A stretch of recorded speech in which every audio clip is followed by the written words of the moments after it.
For today's panel discussion, we have Paro to Priya. As a panelist, we have Ms. Namita Gokhale, and the moderator of the session will be Meeta Kapoor.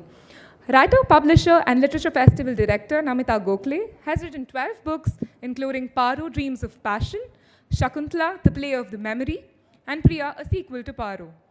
She has worked extensively with Indian myth, has written the Book of Shiva, and retold the Mahabharata for young readers. She has also co-edited the anthology In Search of Sita, Revisiting Mythology. She curates Kitab Nama, Books and Beyond, a multilingual book show on Doordarshan. Meeta Kapoor is the founder and CEO of Siyahi, a literary consultancy. She also creates and produces literary festivals and book reading events. She's written the book, The F Word. Over to you, panelists. Well, good morning to the very few of you who are here. Can I request the people at the back to just come up in the front? We won't mind if you walk away in the middle, it's fine. It's just that it's easier for the panelists to engage with the audience in a slightly more intimate a manner. So just move up, please.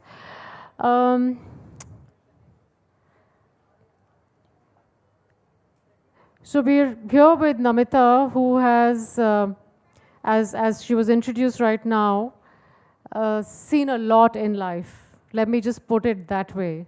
Not only as a writer, but as a person, her journey, her personal journey also has been a very fascinating one. And she's one of those few people I've come across who applies what she's seen in life to her actions, to her writing, to whatever she does. Which is why there is a certain innovating sense of upliftment when you interact with her. Namita, I've come across, going through all your books I've been reading ever since very, very long back. There is a sense that we get from when we move from one book to another of yours, that you are on a search. There is this searching woman who is moving from story to story, from book to book, a restless wanderer, as if you're on a quest. So would you say that? Because this is what we feel as readers. And then somewhere you've said that once I've finished writing a book, I say to myself that I'm never going to write another one again. But then we see another book. So there is a dichotomy, which is a very healthy dichotomy. But what is this quest all about? What is it that you're on a search for? I'm sure many people in the audience have been writing books or thinking of writing books. And I think they'll all agree with me that the process of writing is in itself always a quest. It's a quest for different things. You don't know what you're searching, but somewhere you're searching some answers about yourself. In the end of the story, you may be writing about completely different people. I don't know how many of you agree. I mean, I won't ask you to put your hands up, but do think about it, about what you're searching in your books. I also think that most books are about, the first book we write often is autobiographical. In the sense it's about the material we have in our immediate lives. And the other books can be about the life we might have lived. That's the fantasy life or the life which is completely unfamiliar, but even that gets populated only by the characters, however much disguise that we see around us. So it's a bit like that poem by T.S. Eliot, where you say to arrive where I began and see the place for the first time. So that really is the process of writing, that you come back to your own life script with a little more understanding. So when you wrote Paro, you were very much in your 20s. And the book burst into the literary scene with something spectacular because no one had written a storyline like that. And in Paro, we see a very alluring woman, someone who has a lot of spunk, and she is living life on her own terms, really. And she's being watched by this other girl called Priya, who is kind of an antithesis to her. Could you take us through that creative journey? For those of you who don't know, Paro was my first novel, and it was published in 1984, which seems like it was another century, but it seems much more than another century. And I was quite young. I was 26 when I wrote it, and I'd been through a lot myself, in the sense that I'd been in college and I'd had to get out of college. I'd started a film magazine, and I had shut down that film magazine. And most of all, I was living in so-called Delhi high society and Bombay high society, and getting both bored and amused by it. So the provocation was the amusement at the extremely silly but sweet people around me. And the so-called sexuality came because I've always been an unself-conscious sort of person. So I just wrote about things. I didn't know those days there's a taboo and I'm not supposed to write it. So I just later was quite surprised, what did they get shocked about? Yeah. But I think it was not, because many more sexual novels have been written in Urdu before that, Yeah. and in, Ismat Chugtai, but a middle-class English-speaking Indian woman was supposed to write like Kamla Markande or Anita Desai, who were much more chaste in their writings. Yeah. But it was a very, very important book for me to write, because I just had fun writing it. I found the voice, and if at all I was close to anybody in that book, people often thought that I am Paro. And even now, people call me Paro. But I have brown eyes, she had green eyes. I used to drink a lot of cognac when I was young, and she used to drink gin. But I was constantly compared to the green-eyed, gin-drinking Paro. And if they wanted to make it better, they'd say Begum Paro or something. And I'm so sick of having been called Paro all these years. But if I was anybody, I was closer to the narrator of the story, who, both these characters, Paro was based on a combination of 2 or 3 women I had met, and who I could name, but most of them are not alive anymore. Oh. But they were the socialites of those days, very much on the scene, page 3 before it happened. And the other person in the story was this quiet observer called Priya. And she was somebody I had based on somebody who worked in the office in Super. And the voice of Priya is the voice that has remained with me over the years. So I'm going to read a little passage from that first novel, Paro, which explains my novelistic, where I come from as a novelist. This, by the way, is the cover of that first book published by Chato, Keki Daruwala, sitting in the front row, second row. And Keki was about the only person in the Indian literary establishment who didn't let me down. Otherwise, the book did very well internationally, and it got wonderful reviews in the Times in London, when the Times in London still meant something, on the Times Literary Supplement or that kind of thing. And for somebody who'd just been chucked out of college, it sounded like a dream come true. I came back to India for the Indian edition, and all anybody would say was, oh, it's a book about sex. But here is the voice, which is my voice as a novelist in whatever I write. And here Priya is reaching a crisis in her own life. Her husband has left her because he's found she's had an affair. I had always considered myself a person of little consequence and less talent. I discovered, however, that I had an instinct, a faculty for truth. I saw things as they were, not as they should have been or people tried to pretend they were. It was this faculty for truth that haunted me for years, distorting the happiest moments of my life, mocking love, happiness, security. Even amongst the deepest possible flow of emotions, I could never abandon the unmoved voyeur within me, the wary spectator in the crowd, never participating, only watching. I scribbled on the backs of envelopes, on notepads, with my eyebrow pencil on the back of a letter, anything to contain the flood of memories when the dam broke. Sometimes I would wake up in the far reaches of the night and gently dislodge myself from bed so as not to disturb snoring Suresh. I would stumble in the dark towards his office chamber and extort each painful truth with practiced secretarial fingers on his heavy, grumbling typewriter. So it's really this faculty. I mean, the problem with me in real life often happens that I just say the most blunt and absurd things. And people say, but how could you say that? And that's also in the books that I don't have. I'm quite vulnerable in not having the sense of social shame and all. I just say it like I think it. But the more important than that is the spectator, the watcher, which every novelist has. Yes. It's a bit of them. It's like a black box or a tape recorder. Right, which also gets me to ask you that you've written the sequel to the book after a long gap. You've kind of made a revisiting to Paro in Priya, which came out just 2 years back. And I want to know, because normally sequels come out quickly one after the other. That's the trend in the so-called publishing market. I thought it was something that you were doing in the interim period, the intervening years.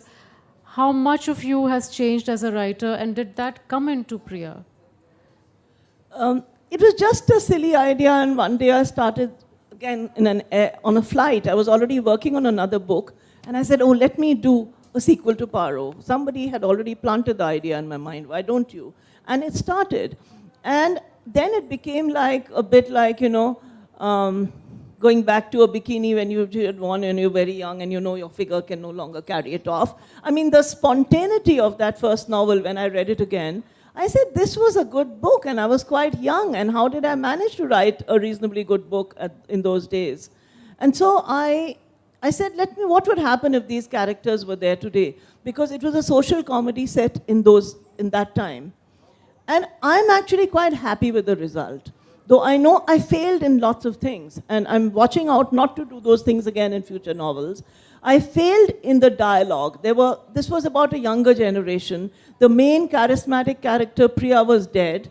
And the voice of the older menopausal woman, who's vain, who's grappling with life, she's risen higher than she could ever imagine. Her voice and her story, the story of an aging woman coping with so many things, that came out all right. But the story of the younger people there, I completely flopped. There were some young twins there who, I realized that the new generation, I mean, they're a new generation, and so I may be able to write about them, but the way they speak, the dialogue was a dismal, dismal failure. So it's the dialogue that I think let me down. You know, it's very rare to find a writer admitting to her mistakes. I won't even call it a mistake.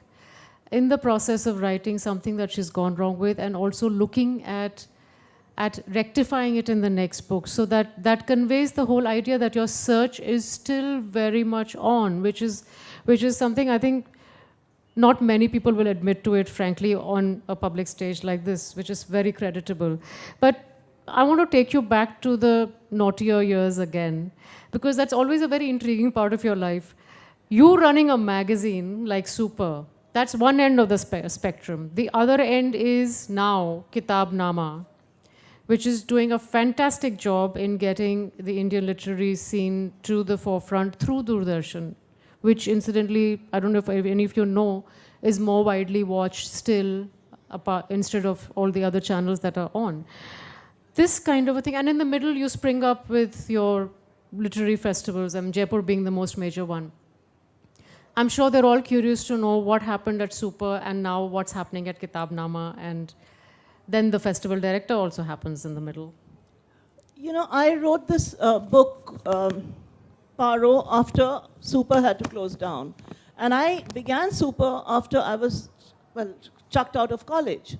And the college thing didn't work through because I was deeply interested in Indian literature and the Indian languages. I wanted to opt for an alternative paper.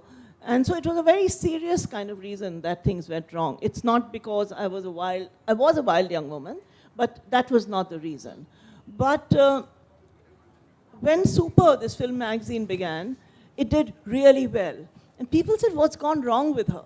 Because in those days, Bollywood, the word Bollywood had still not been invented. I think the word Bollywood came up during those days when I was running the magazine, when Manmohan Desai was the reigning hero, and I think one of the absolutely unsung geniuses of our times. I loved cinema. as a curiosity, as a ajuba, as a symbol of our times. And I started a magazine which was both serious and a lot of fun.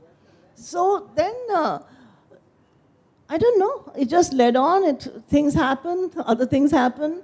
But Kitabnama is very different. Kitabnama, I was given a chance to work with Doordarshan, realized how much outreach they have. I mean, just the imprint of, even here there's a camera, they are recording a lot of this festival, it will be broadcast.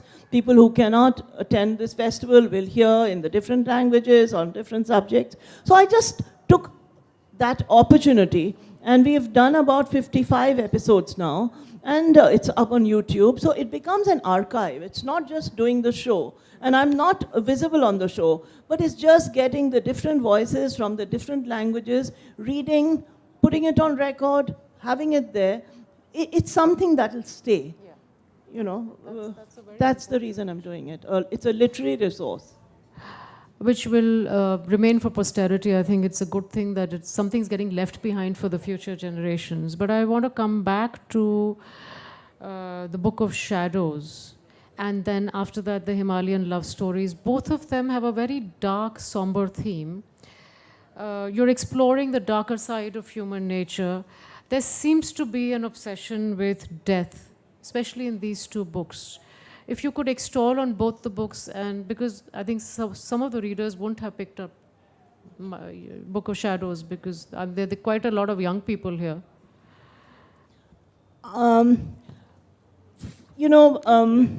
My husband died when I was 39.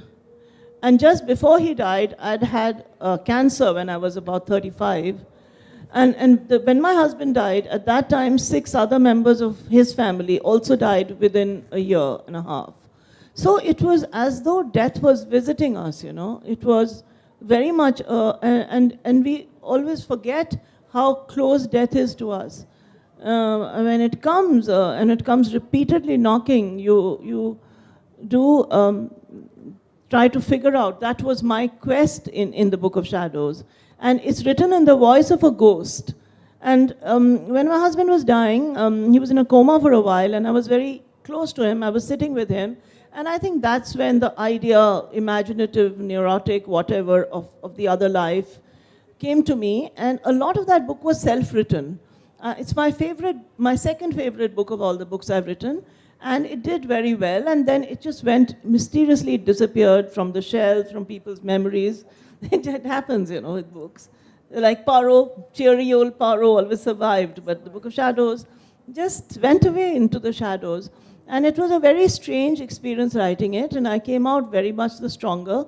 When I go back to it, a lot of it was automatic writing, and I wonder, where did that come from, a lot of those perceptions? And I think many of us in our poetry, in our writing, when we are moved by the proximity of death, and which is so quickly forgotten. There have been some births in my family. I have a little granddaughter. And I'm no longer as obsessed by death as I was. But in those days, Khushwant had written a very nice blurb. And she said, he's written, Namita Gokhale writes about love, lust, and death. And that did seem to be a lot of love, lust, and death in my books. And then you moved on to Shakuntala, which is again a voice which is based on past life remembrances, which has, the vocabulary in Shakuntala has a certain brightness and ethereal quality which didn't come across in the other books. So that itself must have been another experience for you. This is a book called Shakuntala, The Play of Memory. And this came out after the Book of Shadows. And this book is also, these are the two books that are special to me because the Shakuntala is based on my real past life memories. It came to me in flashes. And every time I pass by a river, especially the Ganga, where I would go quite often those days, if not to immerse ashes, then for some other reason. But the water would have, the glint of light on water would always make me think of some other life, some person.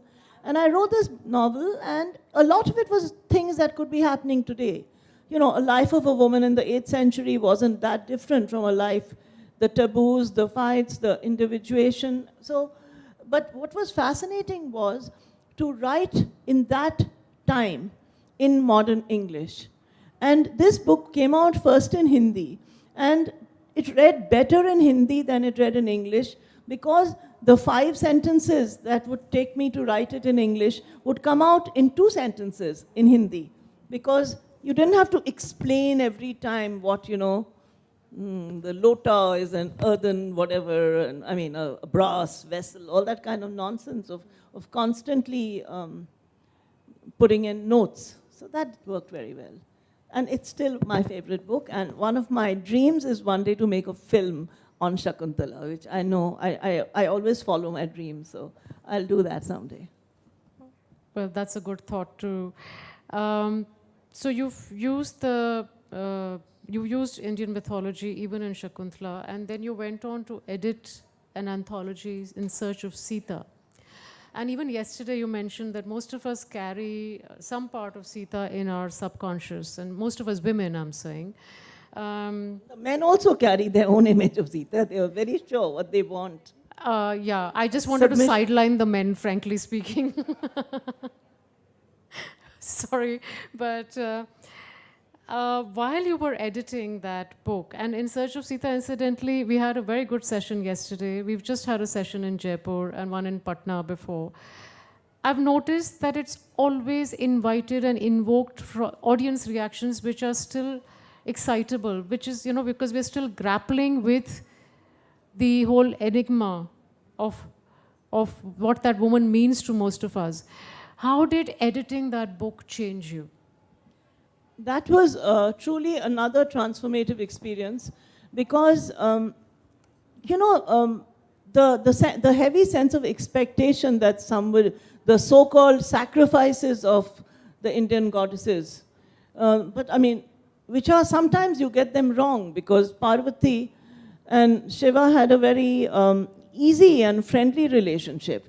But the story of a woman who is abandoned in her 9th month of pregnancy in the forest, I just could not come to terms with it. I said, if this is how we are going to, if every Indian man is thinking that every Indian woman should live up to this kind of a reality, something is going to hurt, something is going to be vulnerable.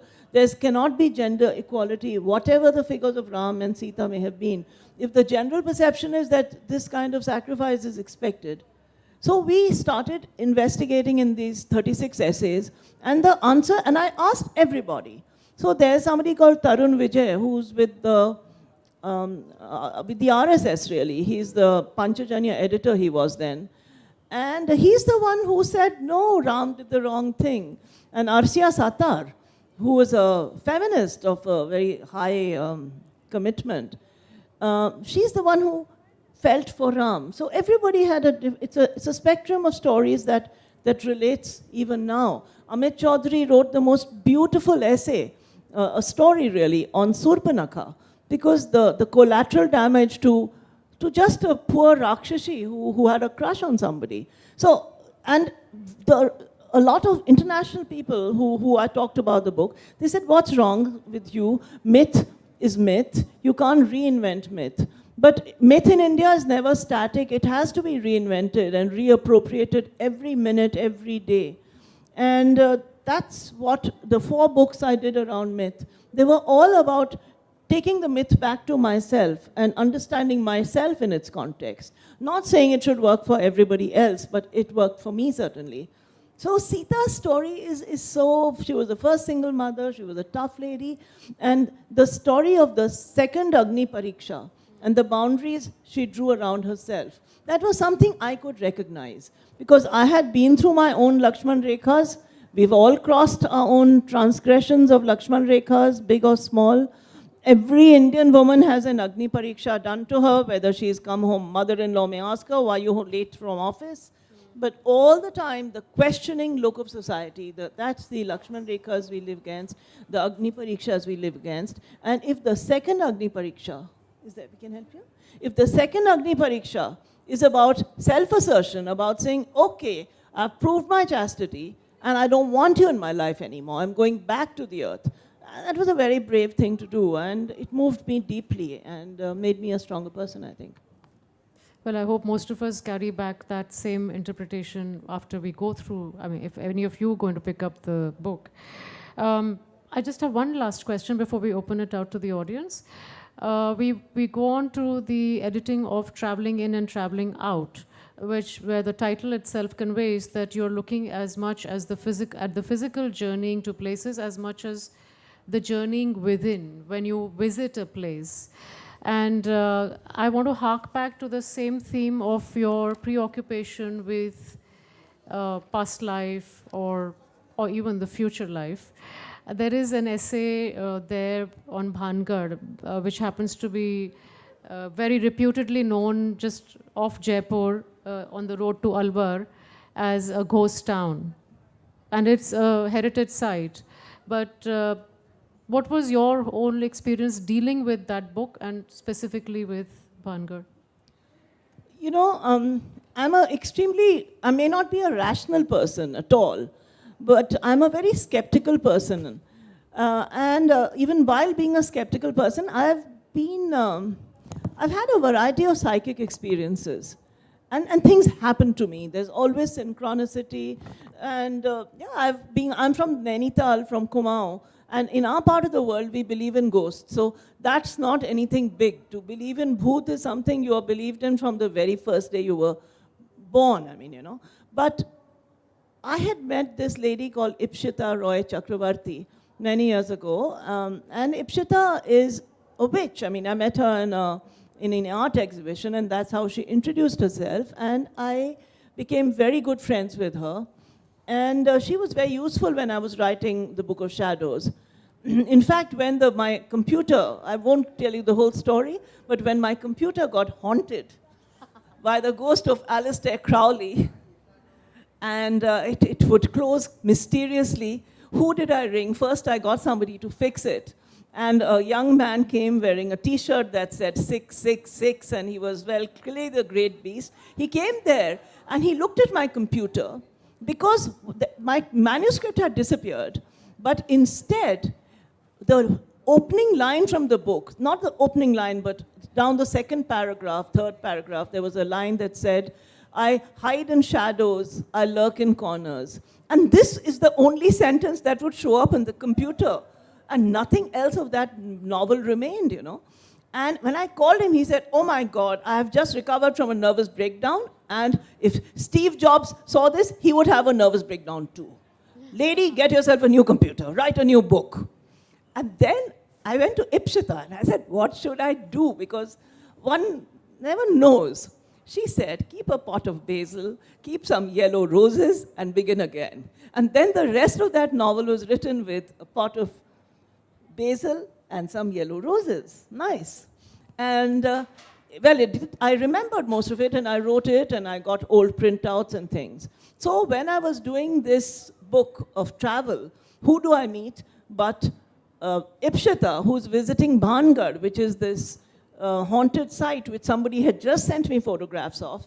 And so that's the story of traveling, that one travels in as many dimensions as possible, be they psychic, be they economic, be they whatever. Because and keep watching, keep staring, keep learning. So that's the thing. So we are leaving you with the enigma of Bhangar, which means you need to pick up a copy of the book. Precisely why I plugged this question in. Always an agent. I mean, come on, what are LitFest all about? You guys got to pick up books, period. Right? Before there is this very strong Himalayan identity that Namita has. She herself always introduces herself as, I'm a Kumaoni girl. I want to take you back to your roots. I thought that was the last question. Yeah, but, acha chalo, we'll open.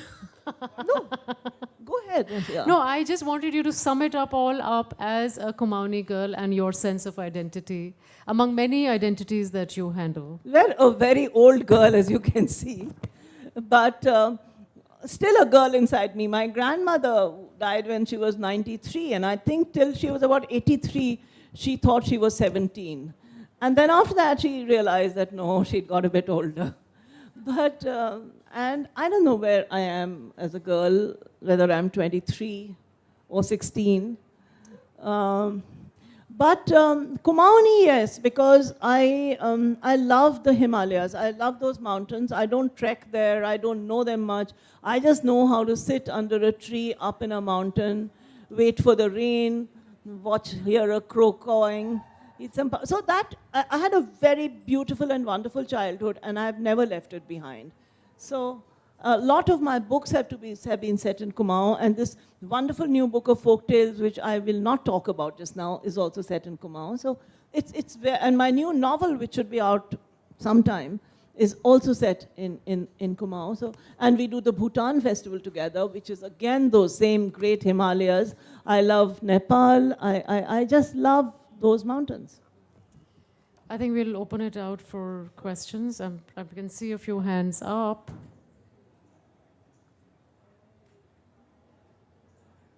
Do tell me your name as well, please. Hi, my name is Megha. To start off, I do want to claim I'm a Kumaoni girl too. Oh, lovely. We always, even in Jaipur, wherever we go, we get a few party girls in the front rows. And, clap for the party girls. My question is, the whole interpretation of Sita's story and reclaiming the myth, actually. How much of real reclaiming and real reading of what Sita went through or what her struggle was, do you see that the youth is taking up?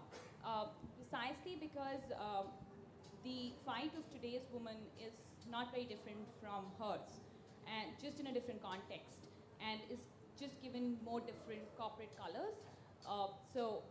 And I don't see that changing much. So going back to the myths, do you see the youth reclaiming what the real fight was? I see a lot of women reclaiming it. I think young men, I don't know, but they, we've had over 100 sessions on Sita around India, around the world, and they've happened spontaneously. One hasn't made them happen.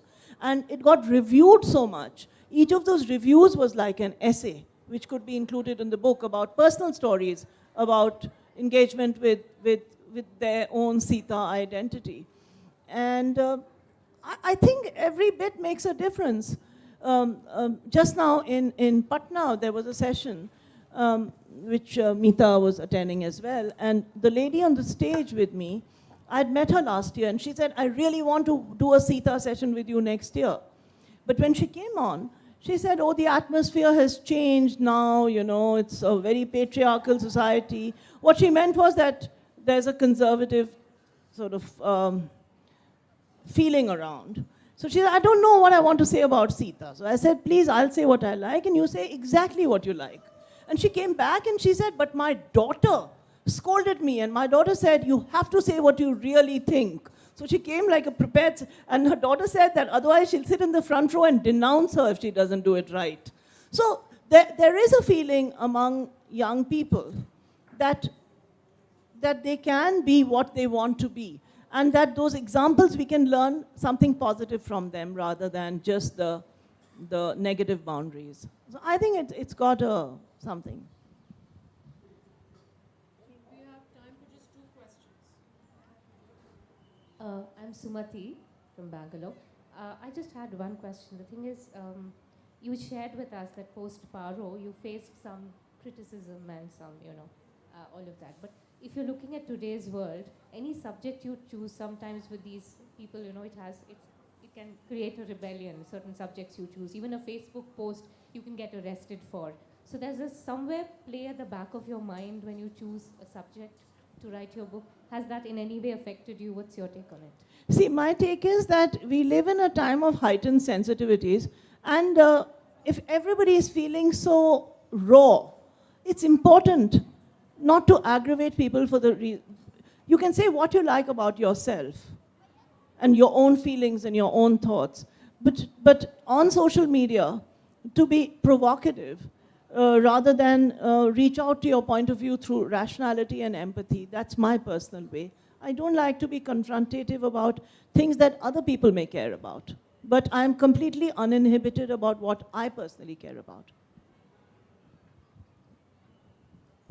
Hi, my name is Vishwamitra, and I am more towards the Sita side, though I am a man.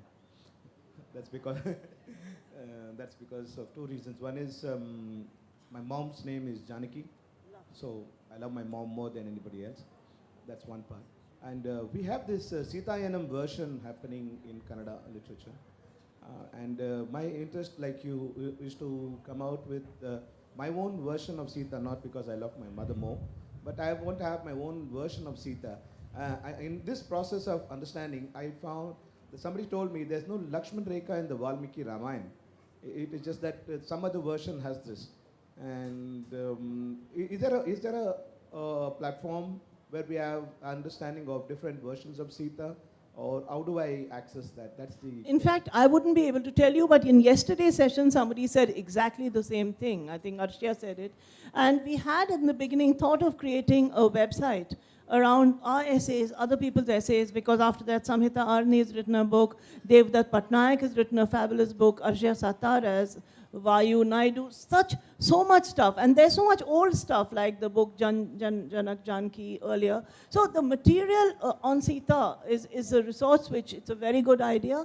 And you have, being called Vishwamitra, what can I say? But you have inspired me that one will try to create such a resource so that people can go back to it. And I think that's the last question now. So thank you all for being here. Many friends, many readers, and yeah. And thank you, Meeta. Many potential readers. Thank you. Thank you all for joining us, and thank you, Namita, as always. Thank you, panelists, for this lovely session.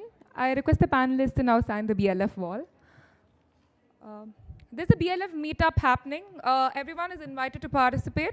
This is a bring your own book barter where you can interact people and then exchange books. It's happening at the it's happening at the atrium from 3 to 4. This year, the BLF is not just about the written word. We have at the festival a wonderful showcase of contemporary art and sculpture. Bangalore Literature Festival, in association with our venue and hospitality partner Crown Plaza, Bengaluru Electronic City, proudly presents Forms, Faces, Forces, an exhibition celebrating motifs and emotions that bring books alive. Curated and conceptualized by Gallery G, the exhibition is on at the Crown Plaza Hotel lobby and as well as the festival area. Thank you.